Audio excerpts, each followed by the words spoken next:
Welcome to Seniorship, where we discuss in a podcast various aspects of aging, of retirement, of reinvention. Today's guest is Phil Smith, someone I'd never met before, in fact, I'd never spoken to before, but he's a friend of one of my colleagues here in the Seniorship team, Paul Godwin. Phil, like me, is an ex-rugby player.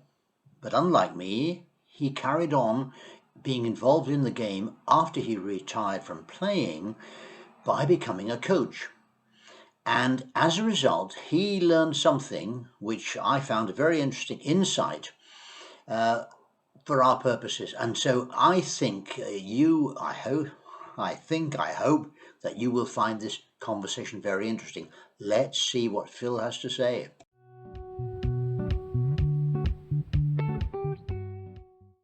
And welcome once more to the Seniorship podcast. And Mr. Phil Smith has entered the waiting room, and I have admitted him. So by the grace of God, we'll be speaking very soon. Good morning, Phil. How are you doing? Good morning, Michael. I'm very well. I'm glad you managed to work out technology because I was completely lost and reliant totally on you. It's bizarre because I've done about it. We're fairly new at this, as our mutual friend Paul Godwin will have told you, but I've recorded about a dozen of these interviews now, and I've got 3 other podcasts, and that never happened to me before. But the test is how you manage it when things go wrong. So yeah, it works okay. There we go. Listen, we have, I was about to say, and I will say it again, we have one thing in common to start with, Phil, because you're a rugby man. Paul is a rugby man, and the reason I know Paul is through a mutual friend called Tim Arnold. He's a rugby man too, and so yeah, we're all rugby fans. So we have a starting point. Good. Yeah. So, Good. but I tell you what, we won't discuss the makeup of the new Lions touring party because that could keep us all day, basically, couldn't it? We could very easily, very easily, very easily. Yeah. So, what I'd like to do is this. We'll speak for about 30, 40 minutes max, because we're cheapskates here. So we have the free version of Zoom, which means you're limited to 40 minutes. And you said you use this rarely as Zoom, and you're a lucky man because it can be a pain. When it's working, it's brilliant, and it is recording, so that's good. So what will happen is when we finish talking, I'll send you the recording, and if you're happy with what you said, then we publish it. But when it gets to nearly 40 minutes, Zoom will cut you off mercilessly. So therefore, I will say, we got 5 minutes left, whatever. Phil, we like to start with a couple of questions. And I got the idea of this, I have to say, from our mutual friend Paul, because he said, he loved a podcast with Giles Brandreth. Now, someone I hardly knew anything about, but I've listened to a couple of his podcasts. And what is good is his podcast is nothing like us. He talks to people about their lives up to now rather than what they're thinking about in the future. So in that way, it's different. But he always starts with the same questions. He's got standardized questions. And Paul thought, what a good idea. So Paul suggested some questions, which I'm going to fire at you, which is, first of all, it's all about words, isn't it? It's not all about words, but words are important. And we call this podcast Seniorship, and almost as if to say that being a senior is something that one might aspire to. Well, it's going to happen anyway, so you might as well aspire to it and adjust to it. Also, from my point of view, what I like about it is the word senior is one I don't object to. I hate being called old. I hate being called an old age pensioner. I hate that. I hate being called elderly, but senior. Ever since I was in the States once, and I saw a bloke wearing a T-shirt, and it said, "I'm a senior. Give me my damn discount." And I thought, yes, I like that attitude. So anyway, so that's what we call ourselves, seniorship. So here's up. The first question is this seniorship word. When do you think that age might start? At what age? I don't know. I think it's a very individual thing.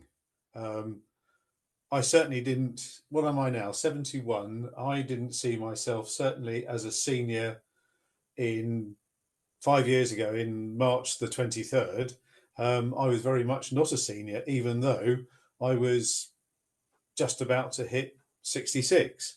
I didn't, because I was still working, and I was working in a primary school teaching PE. I still felt almost as childish as the children. So I don't. I think when we came out of the whole pandemic, possibly I started to inch towards seniorship, and I think probably last year, turning 70, and the bones started creaking a bit more. I will accept the word senior. I mean, I regularly call myself an old git, and I'm just one of I know I'm just an old git, but I don't have any problem saying old at that point. Oh, But good, I would like you. I like the word senior, and I would consider myself as a senior now. good. Um, but yeah, I would have said turning 70 was a sort of a point in time. Thank you. And by the way, I don't know if you were supposed to tell me this, but apparently by some of the people you coach rugby, you were called Captain Mannering. Is that right?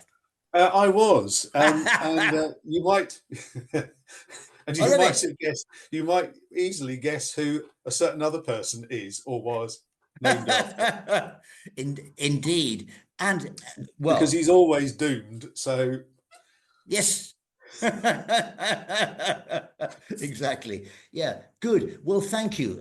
So senior is okay word for you now. And so that's one thing about us as a nation, is it not? That we don't mind taking the mickey out of ourselves, no, not at all. with descriptions like that, and saying I'm an old bugger or whatever it is. That's Yeah. great. Okay, thank you for that. Thank you for that. Well, and Paul is a bit younger than you, and certainly a lot younger than me. I'm 81. He's, I think, 62. The young I whippersnapper. think it's 62 this year. Yeah. Yeah, that's Yes, right. it is. Uh, uh, Now, this is three questions that Paul came up with, and I like them all. This one is a bit odd, not odd, challenging. What made you realize you were in a different stage of life? And you mentioned bones creaking. Anything else? Um, I don't think so. To me, life has just sort of drifted through, and you just move gradually through each decade, and little things change. Different things present themselves. Some are challenging, some are pleasant. But um, I don't think it sort of creeps up on you. I think it's just life progresses, and you've just got to accept it. And the thought of trying to hold back advancing age is, I just don't see the point of it. You Mhm. know, I'm proud of my white hair. I'm proud of the fact that I'm getting shorter. I'm short. I was short enough as it was, Yes. and it appears I'm getting shorter now. But that's just, sadly, that's the genes I was born with, and I have to carry it through. And if if I creak along a bit more, so be it. But if I can keep it at bay by regular exercise and just having a young attitude. I've always sworn that my age is really 29, and I'm just showing the signs of looking more. I did advance that. I started out at 21, and then 12, 13 years ago, I had a stent put in, and I admitted to the fact that I was then 29. But apart from that, Excellent. I'm glad you mentioned that word attitude, um, because well, we'll come on to that. I think that's a major factor, and and what you said about the stent too. Yeah, I mean, I live in a retirement village actually, Phil, and I never right? thought I would, but I ended up here by a succession of circumstances, and I love it. And what I can see from being surrounded with about 120 other people, a few younger than me. I'm about the median age, I would guess, really. Some in their 90s. I mean, I have a friend here who's, I'd say, about 93, plays tennis two or Yeah, three times a week at a great, decent great. level. And that's amazing. But the thing in common with the people that I engage with most here is attitude. Yes. Yeah. Yeah. I think if you have that attitude, if you say you're going to be old, you think to yourself you're going to be old, you will be.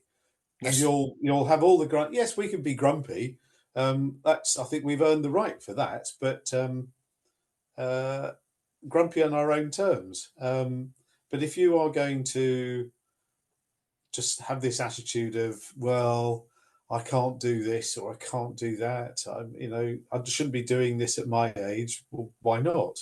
you know, so it's an attitude. And if you've got a young attitude, um, I think that's the way to be. Good. I'm If you want to glad. be if you want to be if disreputable as well, throw that in. I mean, it adds to the mix. I love it. And now this is the last question. Other ones will occur to me, no doubt. But here's the last of Paul's three questions. Do the things that spark you or make you happy or content differ from those you had earlier? For example, at 25 or even 50, do they differ very much, do you think, to make you happy? Well, there's a problem with 25 is I can't remember. Uh, Okay, you and me both. 55. Um, I think I go back to my point about just drifting through and its stages in life. So I don't want to go back to being 25, mainly because you look at the world today, and I just wouldn't want to be 25 right now. I'm quite content being the age that I am. But and then there are other times when you go back and think, well, wouldn't be bad being 25 again. I could go and see this band, or I could go and see that band, or I could go watch. Imagine I could just go and watch the 1981 Test match all over again Yes. because I missed it because I was abroad. So there are bits like that that come back. 55. Um, I think I've got younger since then. I think I was a bit of a grumpy old git at 55. I didn't know what I was doing.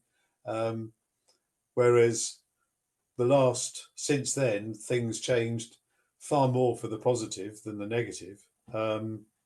And so I've been a lot more content since then. Good word, content, by the way. And by the way, picking up on something you said, primary school teaching has been part of Yes. your career, yeah? Yeah. Yeah. I mean, it was as an invited um, sports coach to teach in school at primary age level. I got no teaching qualification, but I was using years of coaching experience to take out onto the playing field rather than in the classroom. Um, but yeah, and that also kept me young. Oh, absolutely. Kept you young. Yes. We had a bunch of primary school kids come in here yesterday because it was VE Day, and so Oh yes, we had several VE kind of events happening here, and one of them was that a chap I know who is a peripatetic music teacher said, "Oh, would you like me to bring in a bunch of my kids to perform a few songs for you?" And so that's what we did, and oh, it was a breath of fresh air. It yeah, absolutely was, and it absolutely, keeps you young. absolutely, yeah. I mean, I'm a school governess, and which I did 20 plus years ago for 10 years, and then stopped, and then because I was working in school, so I was actually seeing what was going on. Um, and then 3 years ago, because I'd retired, through local voluntary organised local council posting posts for looking for volunteers for various things, and one came up for a primary school governorship, and I've absolutely enjoyed it. It's been tremendous. And both visiting the school, obviously doing the official governorship side of things, but a week today I'm assisting the PE lead, taking some children to a football tournament, because they know that I enjoy doing that sort of thing, and I'm quite happy doing it. And I do it, and I love it. It's just great. it's just again, those children just balance out life for you. I think it's true. I just love it. It's just great fun. Well, you saying I just love it and it's great fun. That's interesting because when this happened yesterday and these kids came along here and we said, "Would you like to come back?" Yeah, and they Yeah. were terrific. And you said, people know that I enjoy and I love it. That was exactly the same with this guy who brought the kids here. That he went the extra mile. All the stuff he was doing Mm. with them to keep them occupied before they performed and after they performed. I thought, wow. Because teachers get I still remember Jeremy Hardy saying teachers get a bad rap, or they very often get a bad rap, he said, but teaching is a branch of the performing arts, and a day in front of 30 kids is a long gig. but but long gig or not, the Yes. fact is, uh, from this guy yesterday, and I can see from you too, that that's an activity that really engages you and has done for a long time. Yeah, I would encourage anybody who's retired to get involved in whatever. The only thing I would possibly say is try not to get involved in what you've spent your life doing. I didn't spend my life teaching. That came in the last few years, um, uh, and therefore continuing was fine. But yeah, I would find something else. It's very easy to get drawn into what you did before, um, and maybe that's not what you really need. But hey, it's down to the individual.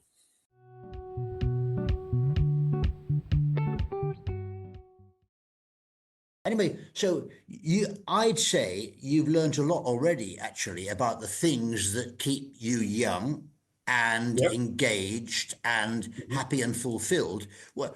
Could you, I know it's a tough ask this, but I bet you could do it. Could you sum up what you think are the most important things? Let's say the key predictors of what will be for you a happy and fulfilled older life.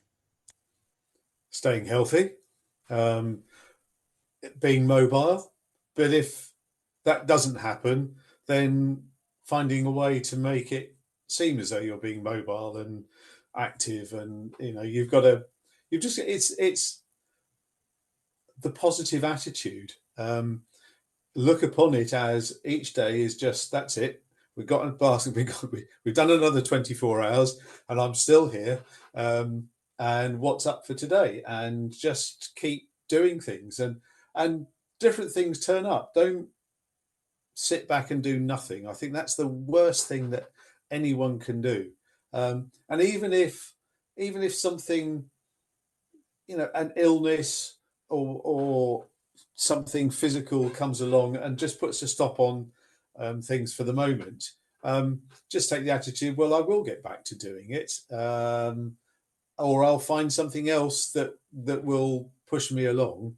If I can't do this, I'm in that situation at the moment. I can't do certain sports that I enjoy doing because I just have a knee injury. But there are other things that I can do, and so that's the way I've got to look upon it. And I will admit that in the last 3 or 4 months, I've become a bit lazier because I've put the blame on this knee injury, and I should really stop thinking that and get on and do things. But hey, I've got other things that I'm doing as well, which keep me pinned to a desk.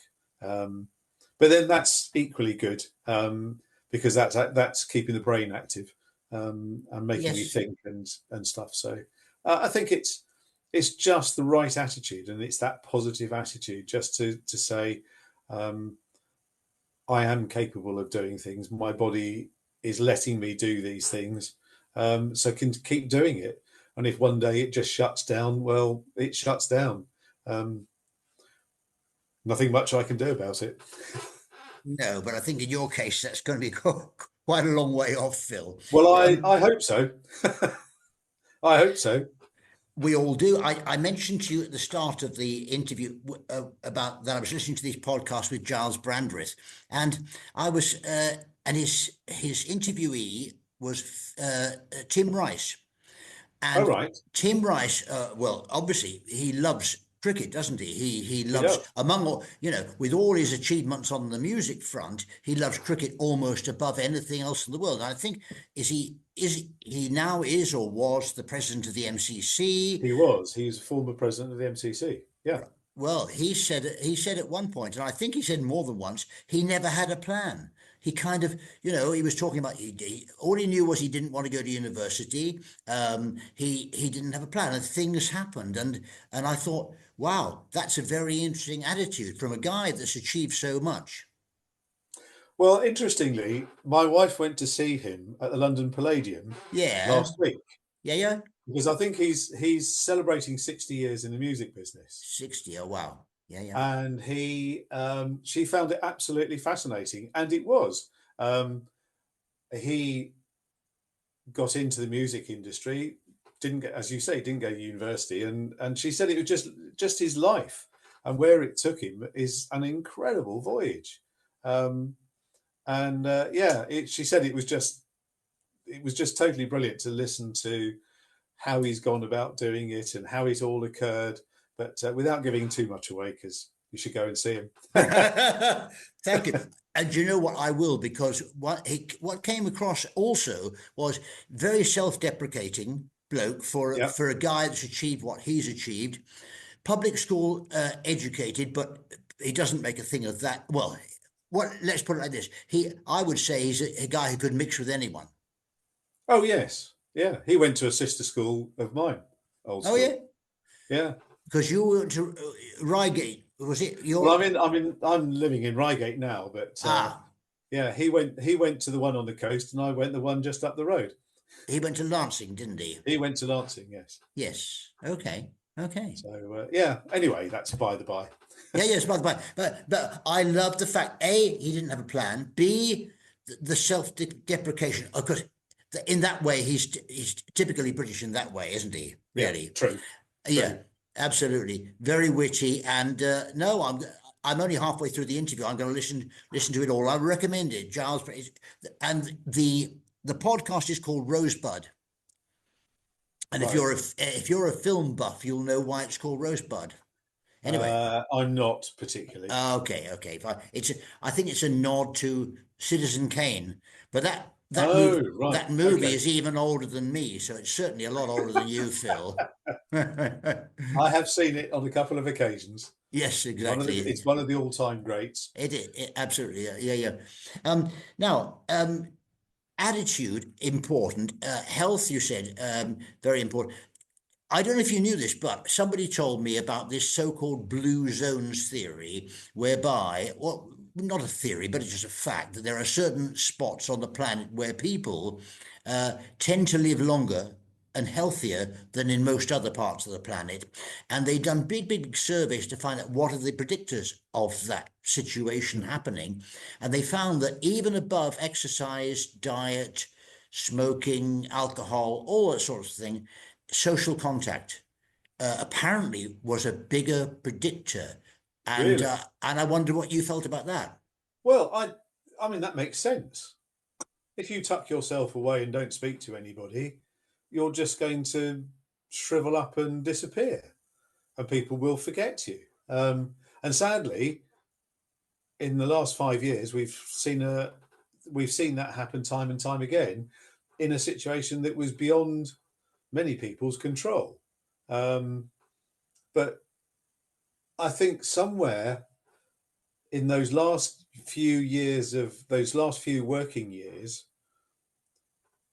instead of just being tossed out and that's it, you've retired, off you go, and good luck and everything else, that I know companies now do pension planning and what you can do with your pension. I don't think they're too hot on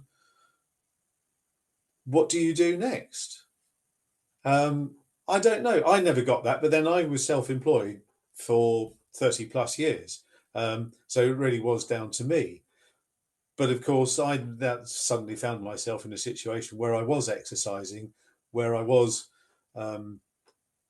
socializing in schools with young people as well as young teachers. I mean, not all the teachers were over 60. A lot of them were 20s and 30s. and that kind of social interaction was superb. And I think I realised that in order for that to continue, you've got to carry on. You know, you retire, but you've got to carry on doing that. And funnily enough, that's what the sports activities that I've got into since have provided. And I suppose, yes, if you're a member of a club, whatever type of club it is, don't just walk away from it thinking, well, it's not nothing to offer me because it's aimed at, you know, a sporting club is aimed at sporting people. And that doesn't happen anymore, that sports people stop. The introduction of these various walking sports have provided the perfect reason for people to carry on. And if there was a law to be passed, if you wanted to be a bit sort of dictatorial, the law should be, if you retire, you've got to do at least, same as in schools, 2 hours of PE every week. Yeah. Everyone should be doing it, whether it's a yoga class or something far more active. Everybody should be, and even if there is some form of debility that is reducing what you can do, will do what you can do, but still do it, Thank because you. it makes your mind feel a lot fresher, a lot Good. better. Good. And even if, I mean, right down to, you know, stupid things, I do it every day on this laptop. Is I play various games of solitaire, and that it takes me about 20 minutes, but brain's working. Yes. And just doing that is useful, and then you can go off and do something else. Exactly. But And activity is so important. activity of all kinds. And I'm Of glad you all kinds. mentioned walking sports because, yes, because Paul, our mutual friend Paul, certainly mentioned that to me, that you got involved in that. So, which sports do you play on a walking basis? So I play two walking sports. I play walking rugby, and I play walking cricket. Both of which really followed in the footsteps of the walking football. Was the first one that started, and that is incredibly popular now. But other walking sports are catching up. The great thing is that constituent bodies, like for rugby and for cricket, so county cricket sides and other counties, and in rugby the RFU, the WRFU, the Scottish FU, they are all very supportive of these sports and put laws and ideas in out there, and they back up all these sports. I also know that there is walking netball, there's walking basketball.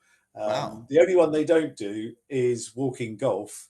Hmm. But that's the one that I think that they should turn that one into, for the older athletic ones. They should make them run, just to make it different. Might speed up a round as well.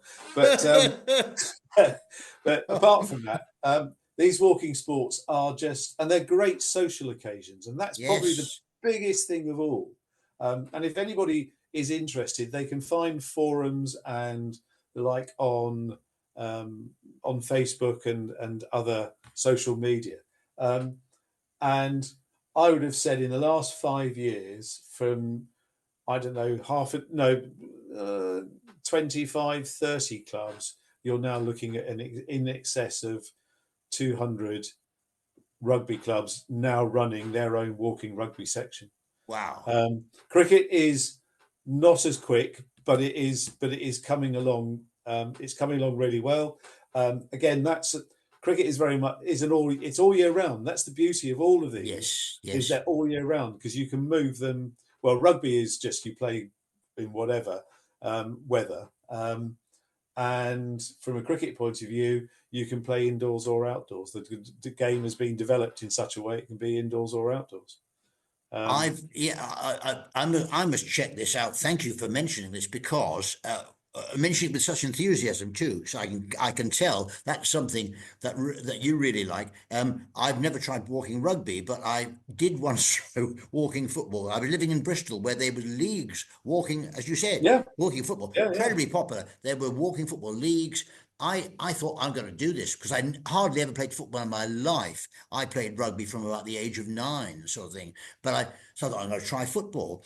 And I pulled a muscle in my groin in the first 5 minutes. It was embarrassing. I didn't realise that No, before the kicking. beauty, Yeah, yeah. but the beauty is you'd have been amongst 3 or 4 others who probably did exactly the same thing, or something else went. I've done. I've discovered muscles I never knew I had. I mean, a hamstring. What's a hamstring? Well, get to 70 and you'll find out very quickly. um, I mean, but for all of that, I mean, we ache and groan our way through, but we have great social interaction. Yes. Um, and you meet a whole bunch of friends. And the great thing is that I mean, going back to Bristol, I mean, that's centre of walking rugby. Is it? Um, Oh, I didn't realise it that. really, I mean, driven by Bristol Bears, and their work in the community has been fantastic, and it's kind of spread from there. And of course, not only did it hit England, but it crossed the Severn and went into Wales very quickly. And Oh, you know, they're producing some very good walking rugby players. And I won't, well. and I'll leave it at that. I'm not eh, going to. I wish you would leave it at that because I'm half Welsh myself, Phil, and it's all. So therefore, that's why I don't discuss rugby very much at the moment. But and I'm glad you mentioned Bristol Bears because yes, a very good friend of mine is a season ticket holder there. I'm going to find out more about that from him. But moving back Yep. to something you talked about before, which is um, what I suppose I would call cross generation. No, I won't call it cross generational socializing because that sounds a bit BS. But the contact with younger people, that sounds to me something I haven't really thought enough about actually, a way of keeping you young. Yeah, because Um, you're engaging with younger people, aren't you? yes, I mean it Coaching or can be. whatever. Well, yes, I mean, you know, as a school governor, you meet the children because part of your observation is to occasionally sit down with a few children and talk to them, and you get an idea of what they're after. But you can observe children. You watch them um, in their workplace. But aside from that, even certainly through the rugby club, um, I still maintain contact with young people through going down there on a regular basis and watching the juniors or watching even the seniors playing. I mean, I'm watching players today that I introduced to the game 20 years ago, Yeah. when they were 6, 7 years old, and I see them now. That's diminishing because that period is, you know, I stopped doing that kind of stuff back in 2016. But I see, you know, and I see these young players coming through. I see it in other clubs, which with things that I helped to set up, and I see how other clubs have progressed um, because of what myself and 3 other guys set up in, well, nearly 20 years ago, um, that still exists today and provides um, a link to getting senior teenagers continuing into a sporting life in their 20s and 30s. Um, because that's one of the to me, one of the most dangerous areas, and this unhealthy living life that we apparently lead, is that a lot of teenagers at 16, 17, 18 drop out of an active life too easily, um, and because not enough time is spent getting people to encourage these people to carry on. Don't go away and just stop. Uh, I know there's lots of gyms out there, and people love to go down to the gym and do that. I suppose it's Mm. exercise. Yeah, yeah. It's good for the body, but is it good for the mind? I don't know. There's no real social interaction. No. Um, you know, whereas if you go to a football club, you name any sporting venue, after you've played, you socialise. Some clubs more than others. I mean, rugby notoriously socialises. Yeah. And even, us at the Walking Rugby, one of the things we do is we socialise for the same amount of time and more after we've played than we have when we've been playing. We'll play for an hour to an hour and a half, Yes. and we'll probably be in the bar drinking tea and coffee, naturally, Of course, um, Phil. for at least another hour and a half. Good. And we'll have social occasions, and it's good one. Two other sports that are very interesting, which I started doing, which are partly to blame for my injury, Yeah. but are these new variations on tennis, this paddle, Paddle and pickleball. and pickleball. They are fantastic, and again, doesn't matter how old you are. Pickleball, I think, is the easier of the two for senior citizens, but they are two fantastic sports. Thank you. That's So if you very. think you can't manage round a tennis court anymore, try a pickleball court. It's much smaller. It's only a badminton court size, but it's great fun, and it's good. It's again, it's another social event. Thank you. That's good. That's good advice, because I'm thinking about that. We got pickleball not far from where I live. Thank you. I'm going to look into that. I reckon. I'd get one in a residential village. Get them to build one. Good point, actually. I bet you've got far too much garden space. Well, full of lawns and plants and everything else. Do you need that? No, you need a pickleball court. No, we've got more garden space than I would like, but of course a lot of the people here do like gardening, you see. Yeah. And so anyway, listen, we need to wrap it up in a minute or so, okay. Phil. But if I think of the key things I'm learning from you, it's attitude, it's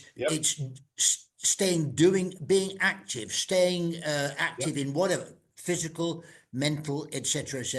It's keeping social, social contact with other people, and staying young by being able to be in touch with younger people as well as old buggers like us. Yeah, absolutely. Funnily enough, young people will talk to you. Who knew that? Yes, sometimes they look at us and wonder, what on earth are you still doing here? Well, we do that. I mean, with all the regulations around nowadays, we've got no idea why we're still here. We've got no idea why we're here, indeed. Thank you. Yeah. So really, to summarize this conversation is we got no idea, and that's how we started out anyway. Exactly. Phil Smith, we did. It's been a great pleasure to talk to you, and it's been a pleasure. I hope we will talk again. Yes, I hope so too, and I'm looking forward to hearing Paul's conversation as well. Great. Okay. As I understand it, I did suggest somebody else to him who would be very good. Problem is, this is not for broadcasting. This bit. Problem is, he's Scottish, and therefore it's understanding him. But no, he's a lovely bloke. He is, and he would. I mean, he is the definition of positive attitude. He suffers from Parkinson's. He is a major driver behind fundraising for Parkinson's. But he is, and his attitude. He was diagnosed 7-8 years ago. His attitude to life is inspirational. It inspires me. Thank you. And he's only 65. So this is interesting because you're talking about somebody who inspires you. I reckon you inspire a lot of younger people with all your coaching activity, Phil. So I tell you what, we're going to wrap it up because otherwise Mr. Zoom will cut us off at the knees. But it's been a pleasure, and I will talk to you again. That's for sure. Yes, Michael, definitely. I would look forward to it. Thanks for your time. So you will send this through to me. I will indeed. A link. I will indeed. Okay. I will have a listen to myself and probably get really embarrassed and say, you really want to listen to this. Phil Smith, thank you. It's been a pleasure. Pleasure. Thank you. Great pleasure. Bye. Thanks now. then. Bye.